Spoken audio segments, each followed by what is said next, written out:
नरेगा में काम पे जाती थी और वहाँ मैडम एक साधना मैडम आए थे और वहाँ किसी स्टेप का नाम बताया और वो कह रहे थे कि उद्योगपुर में सिलाई का ट्रेनिंग करवाते हैं। तो मेरा थोड़ी इच्छा हुई थी मैं भी मतलब एक बाल संस्कार केंद्र चलाती थी, उसमें 200 रुपये मेरे को मिलता था और नरेगा में काम पे जाती थी। फिर मैंने सोचा मैं भी इस ट्रेनिंग को और थोड़ा बहुत सीख जाऊँ, मेरे खुद के कपड़े सिलूँ। फिर साल भर का मैं इंतजार करती रही, मैडम को पूछती रही मैडम उदयपुर कब जा रहे। फिर साल अंतिम हुआ, मैडम ने फोन किया और वहाँ से बड़ी खुशी के साथ मैं उदयपुर में गई और उदयपुर ट्रेनिंग लेने गई। जो पहली बार घर छोड़ के बाहर गई थी मुझे बहुत अजीब भी लगा और वहाँ 70 लड़कियाँ सामान्य थी तो इसमें मैं विकलांग थी, उसमें मेरे को बहुत अजीब लग रहा था और मुझे ऐसा लग रहा था कि मैं वापस घर पे चली जाऊँ। जब मैं 2-3 दिन ऐसे मेरे को बहुत अजीब लगा तो मेरे को स्टाफ के सब पूछते कि क्या करना है, तो मैं ये बोलती घर पे जाना। जब कहते तो घर पे जाना, फिर मैंने सोचा, फिर सीढ़ियों से बाहर निकल के बैठी तो मैंने एक दुआ याद आया, करत करत अभ्यास जड़ीबूटी और सुझा रस्सी की आवत जावत सिर पर पड़ी तो दिशा। मैंने सोचा कि पत्थर कितना कठोर होता है, वो भी रस्सी के बार आने जाने से गिर जाता है। तो मैं एक मनुष्य हूँ, इंसान शारीरिक अंगों से कमजोर होता है, दिमाग से तो कमजोर नहीं होता है। तो ऐसे हार मान के मैं वापस घर पे नहीं जाऊँगा, यहाँ आई तो कुछ लेके ही जाऊँगा। फिर बड़ी लगन के साथ मैंने वहाँ सिलाई प्रशिक्षण 1 महीना पर किया और वहाँ सिलाई सीखने के बाद वहाँ घर पे वापस आई। मेरे मोहल्ले के कपड़े गा के मैं सिलने लगी।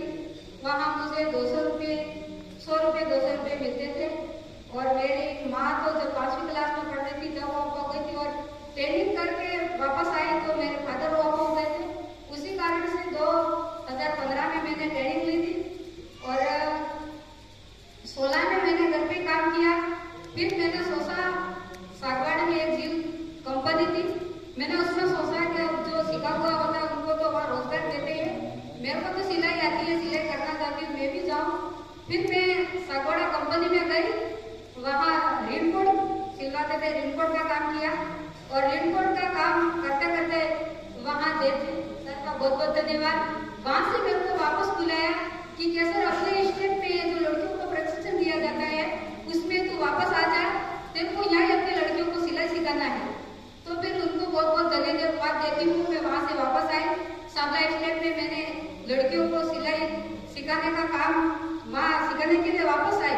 तो उसी स्टेप में मैंने ट्रेनिंग ली थी और उसी स्टेप में मैं लड़कियों को सिखाने के लिए आई तो मुझे बहुत बहुत खुशी हुई। और जो बच्चा जिस स्कूल में पढ़ता है वापस आता है तो खुशी तो मिलती है, इस तरह मेरे को भी बहुत खुशी हुई। आज मैं स्टेप में या सामने आई हूँ तो मुझे बहुत बहुत खुशी हो रही है कि जब मैं बाल संस्कार केंद्र चला रही थी तब भी मुझे इतना जिक्र नहीं था सबके सामने मैं बोल सकूँ, लेकिन इसके स्टेप में आई मुझे बहुत बहुत। इसके बाद मैंने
सर को उदयपुर स्तर पर एक विज्ञान समिति है, उन्होंने बुलाया, सम्मानित किया और आज ये काफी अपने एरिया में जाना पहचाना नाम। राजकुमार जी हमारे साथी हैं, हम इन्हें अपना साथी मानते हैं, है ना, हमारे क्षेत्र का प्रतिनिधित्व करते हैं, ये जरूर है। और मैं इनसे बाहर यही बात कर रहा था कि आप हमारे साथी हैं, तो हमारे साथी इन सब अधिकारियों का आज के इस कार्यक्रम में छोटे से आग्रह पे आने के लिए हम सबकी तरफ से, और केवल संस्था ही नहीं, हम जो जितने भी लोग आज तक 6,500 से ज्यादा लोगों ने डूंगरपुर से ट्रेनिंग जिन्होंने ली है, साथियों ने आज जो सफलतापूर्वक काम कर रहे हैं, जितने मजदूर साथियों के मामले यहाँ पे निपटे हैं, वो सब जुड़े हैं, तो मैं उन सबकी तरफ से आप सबका बहुत बहुत धन्यवाद करता हूँ कि आप आज यहाँ पर पधारे समय निकाल करके।